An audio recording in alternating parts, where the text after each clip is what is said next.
नमस्कार, अपना उत्तर प्रदेश देख रहा मेरे साथ मैं हूं शंकर दत्त पंत। एक बड़ी खबर इस वक्त की लखनऊ से आ रही है, जहां पर खुलेआम कोरोना की गाइडलाइंस की धज्जियां उड़ाई जा रही हैं। पंचायत चुनाव के नामांकन के दौरान गाइडलाइंस का पालन करना लोग भूल गए हैं। लोगों के चेहरे पर न मास्क दिखा, न सोशल डिस्टेंसिंग दूर दूर तक दिखी। पुलिस मुस्तैद, लेकिन तैयारियां पूरी। और उस बीच आप देखिए, कोरोना जो गाइडलाइंस जिनका पालन करवाया जाना है उत्तर प्रदेश में, खासतौर पर पंचायत चुनाव के बीच में, वहां पर दूर दूर तक आपको कहीं नजर नहीं आएगा। मोहनलाल खंड विकास अधिकारी कार्यालय की यह तस्वीर, जहां पर सीधे सीधे कोरोना नियमों की धज्जियां उड़ाई जा रही है। लोग सोशल डिस्टेंसिंग भूल चुके हैं मानो। मास्क आपको बहुत कम लोगों के चेहरे पर यहां पर नजर आएगा। डर कोरोना का बिल्कुल खत्म हो गया है। और दूसरी तरफ ये देखिए आप, पुलिसकर्मी यहाँ पर बैठे हुए हैं, बाकायदा सब कुछ देख रहे हैं। और उसके बावजूद भी जिनकी जिम्मेदारी है, अगर लोग मास्क नहीं लगा रहे हैं तो पुलिसकर्मियों को, वहाँ पर जो अधिकारी हैं, उनको लोगों को समझाकर मास्क लगवाना, एक जो कोरोना गाइडलाइंस का पालन करवाना प्रशासनिक अधिकारियों की जिम्मेदारी है, वो नहीं दिखा इस तस्वीर में। अरुण हमारे संवाददाता इस खबर पर फोनलाइन पर जुड़ रहे हैं लखनऊ से। अरुण, ये तस्वीर बहुत डरा भी रही है और बहुत हैरान भी कर रही है कि उत्तर प्रदेश में एक तरफ कोरोना संक्रमण बढ़ता जा रहा है, सरकार नई नई गाइडलाइंस लागू कर रही है, लेकिन उनका पालन तो कहीं नहीं हो रहा है। जी देखिए, मैं आपको बता दूं कि जिस तरह से जो दूसरा अटैक है कोरोना का, वो उत्तर प्रदेश में काफी तेजी से फैल रहा है। अगर लखनऊ की बात की जाए तो लखनऊ में 4 दिन से लगातार कोरोना के संक्रमण जो है वो 1200 तक क्रॉस कर गया है। यानी 1100, 1000, 1200 इस तरह से प्रतिदिन कोरोना का संक्रमण बढ़ रहा है। गाइडलाइन की बात की जाए तो पंचायती चुनाव चल रहा है, जिसमें प्रधान बीडीसी और पंच लोग आज नामांकन था, जिसमें राजधानी लखनऊ के 8 ब्लॉकों में मोहनलालगंज की जहां पर जनतंत्र की टीम वहां पहुंची तो वहां पर देख के हैरान रह गए कि जहां पर गाइडलाइन कोरोना का पालन करने के लिए बड़े बड़े दावे किए जा रहे थे कि पहले से तैयारियां की जा रही थी, लेकिन सारे दावे धरातल पर एकदम धज्जियां उड़ाई नजर आ रही थी। वहां पर किसी पर सोशल डिस्टेंसिंग का कोई भी नहीं नजर आ रहा था, किसी के चेहरे पर मास्क नहीं थी। जिस पर सुरक्षा की जिम्मेदारी थी, यानी पुलिस को लगाई गई थी कि गाइडलाइन का पालन कराएंगे, कोरोना का, लोगों को सोशल डिस्टेंसिंग का पालन कराएंगे, लेकिन पुलिस ही मास्क नहीं लगाई हुई थी। आप देख सकते हैं वीडियो में, जिस तरह पुलिस सोशल डिस्टेंसिंग क्या, वो कुर्सियों पर बैठे आराम कर रहे थे। तो कहीं ना कहीं जिस तरह से कोरोना लगातार फैल रहा है, नियमों की जिस तरह से ताक पर रख के वहां पर धज्जियां पूरी तरह उड़ाई जा रही थी, प्रशासन भी वहां पर मुस्तैद नहीं था। जिनकी जिम्मेदारी थी वहां पर, जिनका अधिकारियों को लगाई गई थी, वो अधिकारी वहां पर नदारत थे। तो कहीं ना कहीं जिस हिसाब से कोरोना का उल्लंघन हो रहा है और लोग कोरोना का जिस हिसाब से उल्लंघन कर रहे हैं, कहीं ना कहीं अब देखने वाली बात हो रही है कि उनकी लापरवाही कहीं उनको भारी ना पड़ जाए, वो कहीं सब कोरोना के संक्रमण में ना आ जाए और उनको परेशानी हो पड़ जाए। ये देखने वाली बात वो बहुत वहां पर नजर आई है। और जनता टीम जहां पर पहुंची, जब तो वहां पर देखा कि जो अधिकारी थे, जो नामांकन के पत्र भर रहे थे, उन्होंने भी कोरोना का गाइडलाइन का पालन नहीं किया था। उनके भी चेहरे पर मास्क नहीं थी, लेकिन जब कैमरा देखा जनतंत्र का तो उन लोगों ने मास्क लगाया। तो कहीं ना कहीं जो राजधानी में जिस हिसाब से कोरोना गाइडलाइन का पालन का जब बताया जा रहा था, वो कहीं ना कहीं नहीं दिखा यहाँ पर ब्लॉक में। जी लेकिन अरुण, कहीं ऐसा तो लग नहीं रहा दूर दूर तक कि पुलिसकर्मियों की संख्या कम है, अधिकारी वहां पर तैनात न किए गए हों। बाकायदा एक व्यवस्था बनाई गई है कोरोना गाइडलाइंस का, किस तरह से नियमों का पालन करना है। और कुछ लोग तो जागरूक हैं जिन्होंने मास्क लगाया हुआ है, लेकिन जिन्होंने मास्क नहीं लगाया है उनको, उन पुलिसकर्मियों की, प्रशासनिक अधिकारियों की जिनकी ड्यूटी है, उनको समझाना चाहिए, मास्क लगाना चाहिए। और जो नहीं मान रहा है उसका चालान भी करना होगा, थोड़ा सख्ती दिखानी होगी। लेकिन यहाँ तो बिल्कुल कहीं दूर दूर तक हम देख रहे हैं कि पुलिसकर्मी आराम फरमा रहे हैं, बैठे हुए हैं, और लोग मनमर्जी से लाइनों में लगे हुए हैं।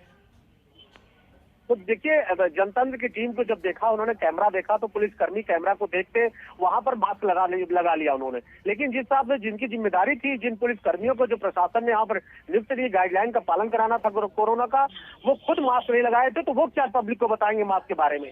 तो कहीं ना कहीं जिस हिसाब से प्रशासन वहां पर नाकाम दिखा कोरोना की गाइडलाइन पालन कराने के लिए, वो नजर नहीं आ रहा था। तो कुछ लोग तो गाइडलाइन का पालन कर रहे थे, कुछ लोग तो मास्क लगाए हुए थे, लेकिन मास्क लगाने का तरीका भी चेहरे पर नहीं था। सिर्फ एक फॉर्मेलिटी अदा की जा रही थी मास्क लगाने की। तो कहीं ना कहीं लगातार जिस हिसाब से कोरोना का वहां पर धज्जियां उड़ाई गई है, तो इस पर प्रशासन को कार्रवाई करना चाहिए। उन लापरवाह पुलिस कर्मचारियों पर भी अधिकारियों को कार्रवाई करनी चाहिए। लोकतंत्र की टीम ने जब अधिकारियों से वहां पर एसीपी एसडीएम से बात की और उनसे बाइट लेने की कोशिश की, तो कैमरा पे बोलने को तैयार नहीं हुए। उन्होंने कहा कि नहीं, सब लोगों ने मास्क लगा रखा।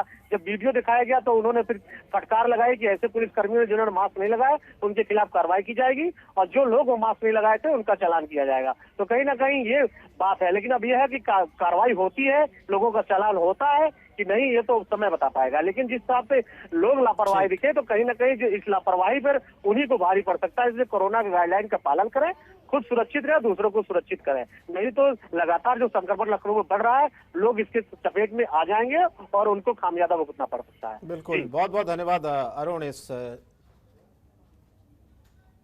तमाम जानकारी के लिए। तो देखा आपने, लखनऊ की ये तस्वीर थी, राजधानी लखनऊ की, जहां पर कोरोना नियमों की खुलेआम धज्जियां उड़ाई जा रही है। अधिकारी वहां पर तैनात हैं, पुलिसकर्मी वहां पर तैनात हैं, लेकिन उन्होंने खुद ही मास्क नहीं लगाया है, तो दूसरों को वो क्या प्रेरित करेंगे, क्या मैसेज देंगे।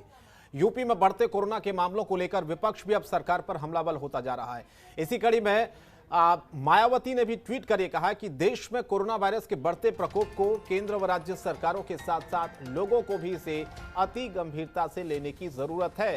लेकिन खासकर चुनावी रैली व रोड शो आदि में कोरोना नियमों के घोर उल्लंघन के प्रति निष्क्रियता अति दुखद और चिंताजनक है।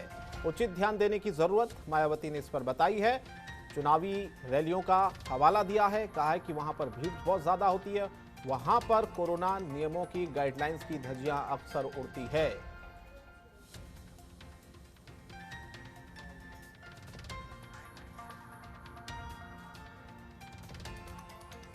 तो मायावती ने ट्वीट किया है, जिस तरह से ये कोरोना के केसेस लगातार बढ़ते जा रहे हैं। उत्तर प्रदेश के थोड़ी देर पहले लखनऊ की तस्वीर दिखाई थी। विपक्ष भी अब सरकार पर पूरी तरह से हमलावर हो गया है कि मामले एक तरफ बढ़ते जा रहे हैं, दूसरी तरफ चुनावी रैलियों में खुलेआम कोरोना नियमों की धज्जियां उड़ाई जा रही हैं। आगे बढ़ते हैं, बात कर लेते हैं पश्चिम बंगाल की सियासत की। पश्चिम बंगाल विधानसभा चुनाव के चौथे चरण के प्रचार को लेकर बंगाल की सियासत लगातार गरमाई हुई है। विधानसभा चुनाव के दौरान सभी दल चौथे चरण के मतदाताओं को लुभाने की कोशिश में लगे हैं। मतदाताओं को लुभाने के लिए यूपी के सीएम योगी आदित्यनाथ ने जलपाईगुड़ी में विशाल जनसभा को संबोधित किया। इसके बाद सीएम कारसियांग और कलियागंज में जनसभा को संबोधित करेंगे। जलपाईगुड़ी में सीएम योगी ने राज्य की सीएम ममता बनर्जी पर भी निशाना साधा। कहा कि टीएमसी के गुंडे गरीबों का राशन खा गए। टीएमसी केंद्र की योजनाओं को राज्य में लागू नहीं होने देते हैं। ममता दीदी की सरकार पैसा नहीं लेना चाहती है, वो नहीं चाहती, क्योंकि ये सिविक पुल बनेगा तो फिर टीएमसी के गुंडे कहां पर खनन, अवैध खनन कैसे कर पाएंगे। इसलिए इस भय से वे लोग चाहते ही नहीं कि यहां पे कोई कार्य हो सके। इसीलिए यही कारण है अवैध खनन यहां चल रहा है, जंगलों का कटान चल रहा है, और यही नहीं, यहां पर सॉलिड वेस्ट मैनेजमेंट के लिए भी कोई व्यवस्था टीएमसी की सरकार नहीं कर पाई है। यहां पर गरीब कल्याण योजनाओं का लाभ यहां के आम नागरिक को नहीं मिल रहा है। टीएमसी के गुंडे सब हड़प जा रहे हैं। भारतीय जनता पार्टी के 130 से अधिक कार्यकर्ताओं की निर्मम हत्या टीएमसी के शासन में बंगाल के अंदर हुई है। भाइयों बहनों, इंतजार करिए, आज 7 तारीख है,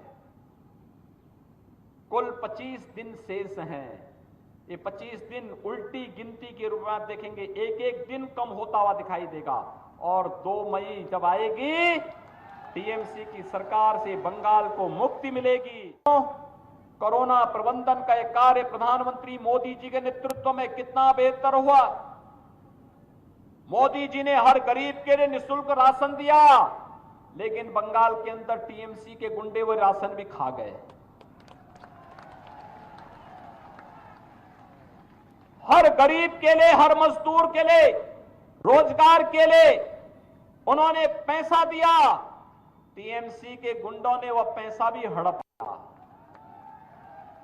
बंगाल विकास के पथ पर आगे बढ़ेगा और टीएमसी के गुंडों को निकाल करके कानून के शिकंजे में कसा जाएगा, जैसे आपने कल उत्तर प्रदेश के अंदर देखा होगा। ये अपराधी कहीं भी छिप जाए, ये तो तय है कि अपराधी को कांग्रेस, कम्युनिस्ट और टीएमसी जैसे दल संरक्षण जरूर देंगे। लेकिन आप चिंता मत करिए,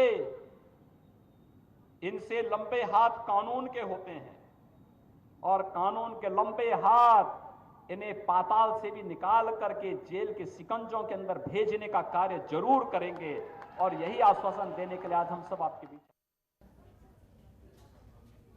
और कानपुर से एक अजीबो-गरीब मामला सामने आया। यहां पर एक बुजुर्ग महिला अपने नाते के उन हत्यारों को सजा दिलाना चाहती है जो हैं ही नहीं। दरअसल एक बुजुर्ग महिला कई दिनों से पुलिस थाने एसपी ऑफिस के चक्कर काट रही है।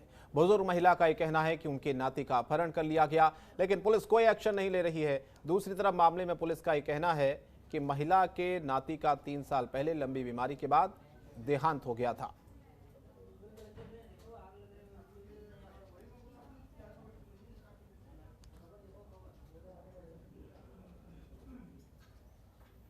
और बढ़ते आगे, नोएडा में आम जन की सहूलियत के लिए ई चालान कंप्लेंट मैनेजमेंट सिस्टम की शुरुआत की गई, जिससे साल भर में करोड़ों रुपया जुर्माना वसूला गया था। अब नोएडा ट्रैफिक पुलिस की यह ऑनलाइन सुविधा बंद हो गई है, जिससे लोगों को खास परेशानी का सामना करना पड़ रहा है। अब इस पोर्टल पर बॉयडिस डोमेन लिखा आ रहा है और इस पूरे मामले पर डीसीपी ट्रैफिक ने सफाई दी है और कहा है कि ट्रैफिक पुलिस की आधिकारिक पोर्टल नहीं थी और इसे 3 स्पिन टेक्नोलॉजी कंपनी के साथ 1 साल के अनुबंध पर तैयार किया गया था, जो अब बंद हो गया है। फिलहाल नोएडा ट्रैफिक पुलिस किसी भी समस्या का निस्तारण हेल्पलाइन नंबर के जरिए, डीसीपी ट्रैफिक नोएडा की ईमेल के जरिए, व्हाट्सएप के जरिए और ट्विटर के माध्यम से कर रही है।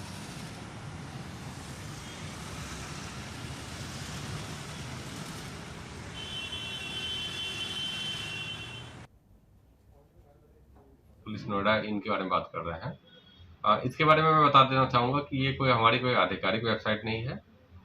1 साल पूर्व 2019 में पूर्व या एडिशनल एसपी ने एक company 3S mind technology private company के साथ अनुबंध के आधार पे एक पोर्टल तैयार किया था, जिसमें दूरस्थ लोगों के जो चालान संबंधित शिकायतें होती है और भी कई शिकायतें होती है, उसको लेके वो अपलोड कर सकते थे। 1 साल बीतने के बाद कंपनी द्वारा हमसे बात भी की गई, तो कुछ इसमें तकनीकी और कारण थी जिसके कारण ये आगे ना बढ़ सका है। और वर्तमान में ये पोर्टल जिसका जिसमें जितने भी डेटा वगैरह है कोई कुछ भी उपलब्ध नहीं है।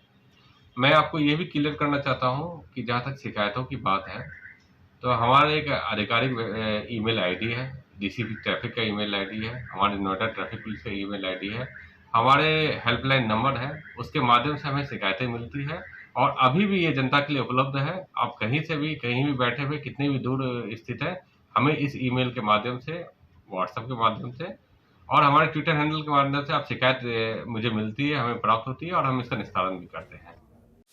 खबरों के निष्पक्ष विश्लेषण के लिए सब्सक्राइब करें Jantantra TV and press the bell icon. Never miss any update.